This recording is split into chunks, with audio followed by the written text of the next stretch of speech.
امام مہدی کے متعلق تو حضرت صلی اللہ علیہ وسلم کا اپنا ارشاد یہ ہے کہ جب وہ تم سنو کہ امام مہدی ظاہر ہو گیا تو اگر برفوں کے پہاڑوں پر سے گھٹنوں کے بل جانا پڑے تو تب بھی اس تک پہنچو. اور ایک حدیث کے الفاظ ہیں کہ اس کو میرا سلام پہنچاؤ. اب بتائیں کہ امام مہدی کی کیا حیثیت ہو جاتی ہے. حضرت محمد مصطفیٰ صلی اللہ علیہ وسلم کا حکم ہے کہ تم سنو کہ امام مہدی ظاہر ہو گیا.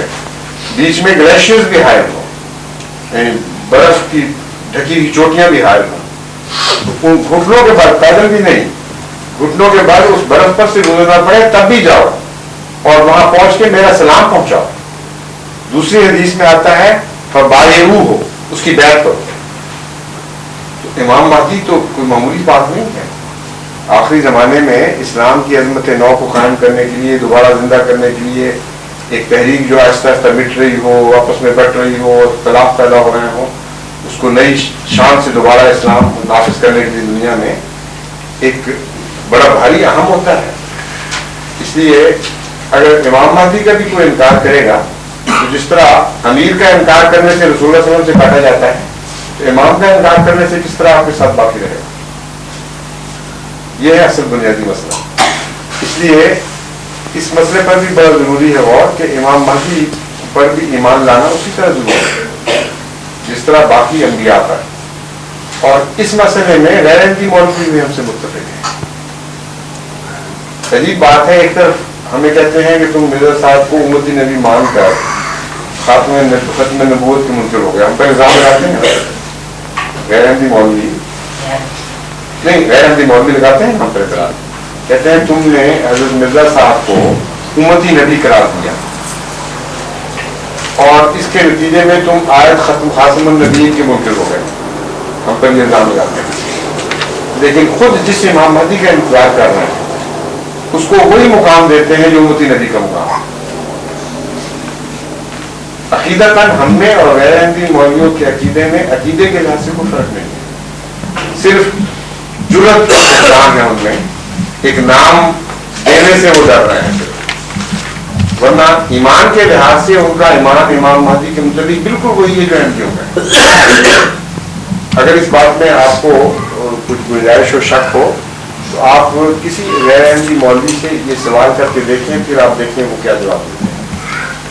آپ کسی غیر احمدی مولوی سے یہ پوچھیے کہ مجھے یہ بتائیں کہ جب حضرت امام مہدی تشریف لائیں گے, اگر مرزا صاحب جھوٹے ہیں تو کوئی آئے گا نا پھر امام, کیوں جی ضروری ہے امام مہدی کا آنا. پھر تو اگر یہ سچے نہیں ہیں تو کسی نے آنا ہے. تو اپنے غیر احمدی مولوی امام سے کسی سے پوچھیں کہ اگر امام مہدی تشریف لائیں گے تو ان کو آپ مقرر کریں گے یا اللہ تعالیٰ مقرر کرے گا. ٹھیک, آپ کو بھی پتا ہے, ہر مولوی یہی جواب دے گا. ٹھیک ہے نا. دوسری بات آپ ان سے پوچھیں کہ جب اللہ اس کو مقرر کرے گا تو اس کا انکار ہم کر سکتے ہیں یا نہیں کر سکتے. تو یہ دونوں باتیں نبوت کی شرط ہیں. جب انکار نہیں کر سکتے تو ایمان لانا ضروری ہو گیا نا امام مہدی پر, یا نہیں ضروری؟ ضروری ہے. میں اسی سوال اصل میں بظاہر میں ہٹ گیا تھا آپ کے سوال جواب دیتے وقت, لیکن میں واپس اسی سوال پہ پہنچ گیا جو آپ نے کیا تھا, ایمان کی تفصیل, ایمان بالرسول کی تفصیل. اب آپ قرآن شریف سے تلاش کر لیں سوائے رسول کے انسانوں میں سے کسی پر ایمان لانا ضروری ہے. ہمارے ایمان کی کتنی بنیادیں ہیں یاد ہے آپ کو؟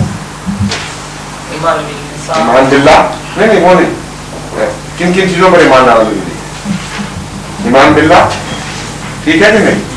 ایمان بالملائکہ, ایمان بالرسل, ایمان بالکتب, اور ایمان بالکتب پہلے اور پھر ایمان بالرسل, پھر ایمان بالآخرہ. ٹھیک ہے کہ نہیں؟ 5. ٹھیک ہے. ان 5 میں سے انسان کتنے آئے ہیں ان 5 کے اندر؟ اللہ انسان نہیں ہے نا, فرشتے انسان نہیں ہیں, کتب انسان نہیں ہے, یوم آخرت انسان نہیں ہے, صرف رسول انسان ہے. ٹھیک ہے کہ نہیں؟ تو انسانوں میں سے سوائے رسولوں کے کسی پر ایمان لانا ضروری نہیں, اور جن پر ایمان لانا ضروری ہے ان میں سے صرف رسول انسان ہے. یہ نقطہ واضح ہو گیا کہ نہیں؟ کسی غیر رسول پر قرآن کی روح سے ایمان لانا ضروری ہے کہ نہیں ہے؟ کسی غیر رسول پر ایمان لانا ضروری نہیں ہے نا؟ تو امام مہدی پر کیوں ضروری ہو گیا ایمان لانا؟ یہی میں نتیجہ نکال رہا ہوں. آپ سمجھ گئے ماشاء اللہ ذہین آدمی آپ پہنچ گئے ہوں اس بات تک. مولویوں کو یہ بات سمجھ نہیں آتی. ان سے کئی دفعہ میں سر مارا ہے, سمجھانے کی کوشش کی ہے, لیکن ان کے پلے نہیں پڑتی بات. یہ میں ان کو یہ بتاتا ہوں کہ تمہارے ایمان میں اور ہمارے ایمان میں اعتقاد کے لحاظ سے بنیادی طور پر کوئی فرق نہیں. صرف ایک چیز کا نام ہم وہی رکھتے ہیں جو قرآن کی روح سے رکھنا چاہیے, اور تم وہ نام دیتے ہوئے ڈرتے ہو. جرت کا فقدان یا سمجھ کوئی بات ہے, یا بدقسمتی سمجھ لیں بیچارے. یہ بھی ہوتا ہے, بعض جرت بھی ہے, عقل بھی ہے, لیکن تقویٰ نہیں, خدا کا خوف نہیں. جس کو آپ جرت کا فقدان کہہ رہے ہیں اس کا دوسرا نام تقویٰ کی کمی کی ہے نا. قرآن کریم فرماتا ہے کہ جو لوگوں سے ڈرتے ہیں اور مجھ سے نہیں ڈرتے, حالانکہ یہ میرا زیادہ حق ہے کہ مجھ سے ڈرا جائے, وہ لوگ ہیں جو ہدایت سے محروم رہ جاتے ہیں, ان کو غیر متقی کہا جاتا ہے. تو یہ دراصل بنیادی بیماری تقویٰ کی کمی ہے.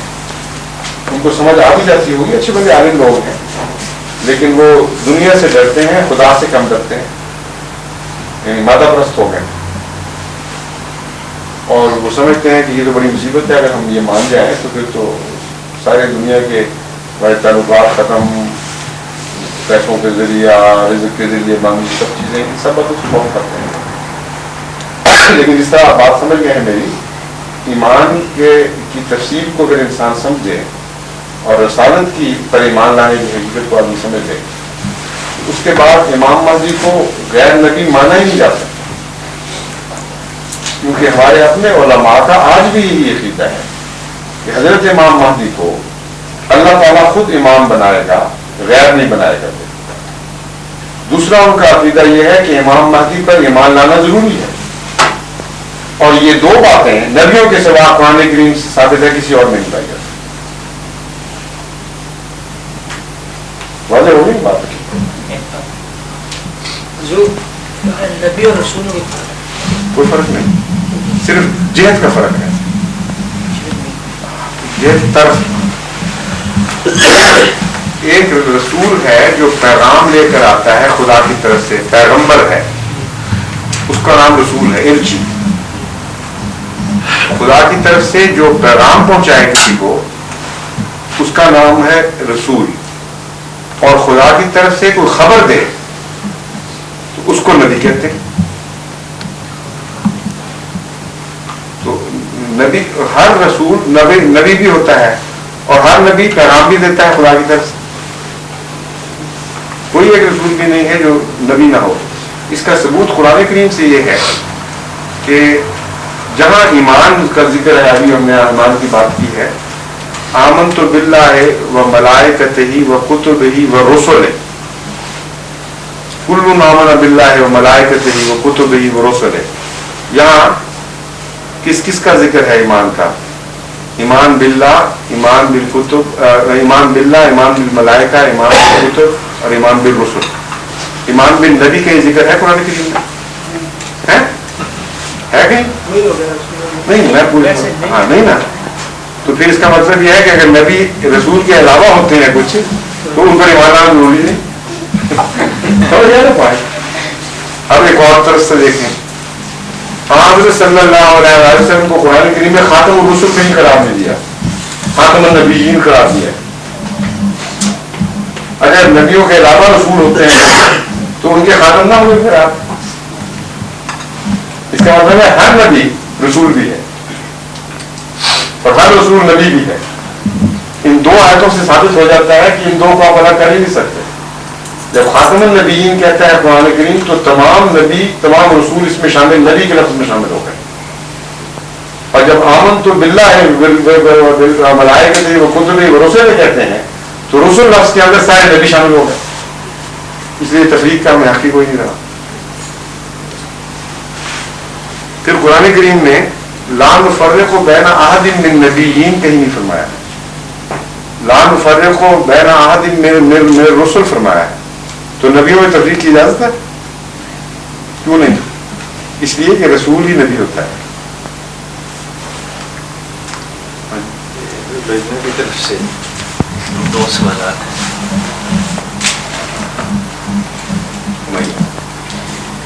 ایک تو ہے Mrs Hafeez Khadija. What is the wisdom behind the putting our fingers in the ears while calling the Please Hazur answer in English. The whole system of Islamic worship is symbolic. The question is, what is the wisdom of putting the fingers in the ears while calling azan? So in answer to this question I am saying that the entire system of Islamic worship is symbolic. Nothing is meaningless. What is azan? Azan is calling for prayer, and prayer requires separation, complete break of contact with the rest of the world. So azan is the beginning of that. And when you put your fingers in the ears, that means you are not going to listen to other things now. You are separating yourself from the rest of the world and paying your entire attention to Allah.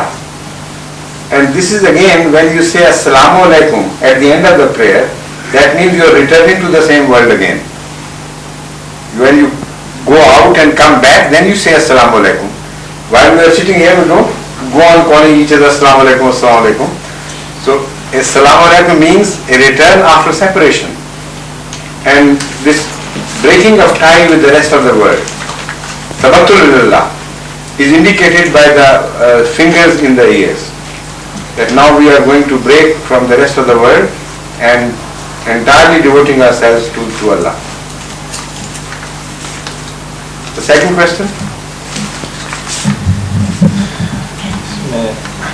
کہ حضور لجنہ کی طرف سے یہ سوال ہے کہ مسلمانوں کی دکانوں کے علاوہ جو گوشت یہاں سے ملتا ہے کیا وہ ہم کھا سکتے ہیں؟ کیونکہ سننے میں آیا ہے کہ مجبوری کی حالت میں جب حلال گوشت نہ ملے تو بسم اللہ پڑھ کر ہم کھا سکتے ہیں. یہ کہاں تک درست ہے؟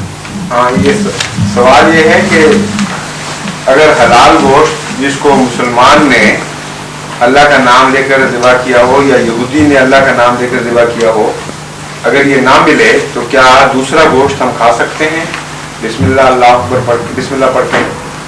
اس کا جواب یہ ہے کہ دوسرے گوشت میں سے ہر ایک نہیں کھا سکتے. اگر کوئی چوزا ہے مثلا، وہ ذبح کرنے کی بجائے کسی نے گردن مروڑ کر سانس گھونٹ کے مارا ہو تو وہ حرام ہے، کیونکہ صرف جو حرام جہاں جہاں مذکور ہے اس میں واضح طور پر چوٹ لگ کے مرا ہوا، یعنی انسان نے خود ذبح کر کے نہ مارا ہو، چوٹ سے مر گیا ایکسیڈنٹ سے، یا دم گھونٹ کے مارا ہوا، یہ حرام لکھا ہے. تو حرام چیز پر آپ چاہے ہزار دفعہ بسم اللہ پڑھیں وہ حلال نہیں ہوگی. لیکن ایسا جانور جس کو انسان نے کھانے کی غرض سے ذبح کیا ہو، خواہ وہ غیر مسلم طریقے سے ذبح کیا ہو، یعنی خون نکالا ہو اس کا اور خون نکلنے کی وجہ سے مارا ہو، اس پر اگر خدا کے سوا کسی اور کا نام لیا گیا ہو تو وہ بھی حرام ہو جاتا ہے، اور وہ بھی چاہے ہزار دفعہ بسم اللہ پڑھے وہ حلال نہیں ہو سکے گا. یعنی ذبح کرتے وقت اگر نیت میں شامل ہو کہ میں خدا کی بجائے کسی فرضی خدا کے گھاٹ چڑھا رہا ہوں اس کو، تو ایسا شخص، ایسا جانور حرام ہی رہے گا ہمیشہ. ایک تیسری شکل ہے کہ ذبح کرنے والے نے نہ خدا کا نام نہ لیا نہ غیر خدا کا نام لیا، اور انسانی استعمال کی غرض سے ایک جانور کو اس طرح مارا کہ اس کا خون بہہ گیا ہے. ایسا گوشت اگر بسم اللہ پڑھ لی جائے تو جائز ہو جاتا ہے. اس وضاحت کے ساتھ اگر کسی دکان سے آپ کو کوئی گوشت ملے جس کے مطلب یقین ہو کہ وہ مشرکانہ طور پر نہیں ذبح کیا گیا، جس طرح بعض ہندو کرتے ہیں یا بعض اور مذاہب میں دیوی دیوتاؤں کے نام پر چیز چڑھائی جاتی ہے، یہاں یورپ میں تو رواج نہیں ہے بہرحال اس کا، لیکن اگر یہ بھی یقین ہو کہ دم گھونٹ کے نہیں مارا ہوا تو پھر وہ جائز ہو سکتا ہے. ہاں، تو اس کا وہ جائز ہے جس میں خون بہا ہو اور انسانی استعمال کی غرض سے مارا گیا ہو، وہ جائز ہو جاتا ہے. یہاں ذبح خانے ایسے ہیں کہ وہ اس قدر ٹیمپریچر پانی کا ہوتا ہے،